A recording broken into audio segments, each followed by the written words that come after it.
Name Devin Thomas, Senior Policy Analyst for Hawaii Appleseed on tax and budget. We just came from the House Finance Committee meeting on a number of bills, including HB 1662, the child tax credit, and HB 1660 for the capital gains increase. With the child tax credit, the amount of the credit was blanked out by Representative Yamashita. That also happened last year, and the reasoning was that he wanted to promote discussion around the merits of the credit and what the exact amount should be.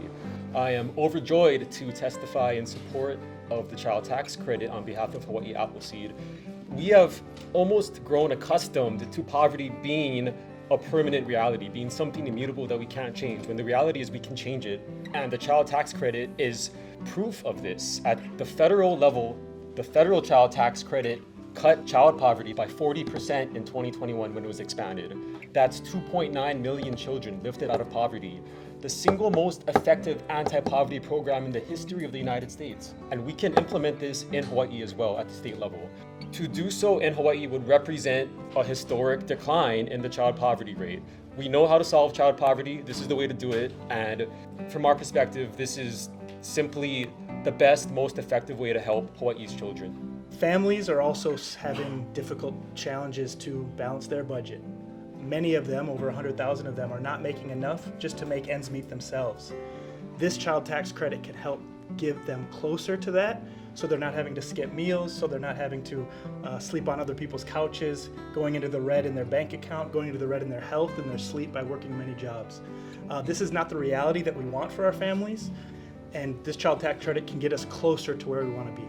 You know, I picked up Sunday's paper, and one of the headlines was just the number of people that are leaving Hawaii because of the high cost of living and the cost to Hawaii because of all the tax revenue that's being lost from people leaving. And the number one thing that they cite, of course, is the high cost of living and the lack of affordable housing.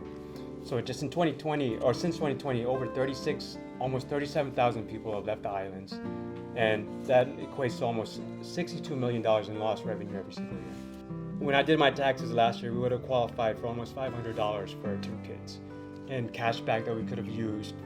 You know, that's, I think, 3 trips to Costco? I can't buy anything now at Costco under $100.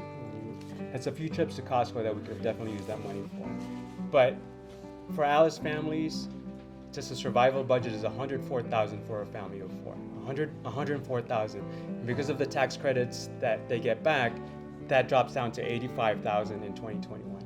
So that's the big difference, you know, receiving these types of tax credits, because it puts money back in the hands of working families. The capital gains bill was amended. There was a lot of discussion around how it would affect investment on the part of wealthier residents and non-residents alike.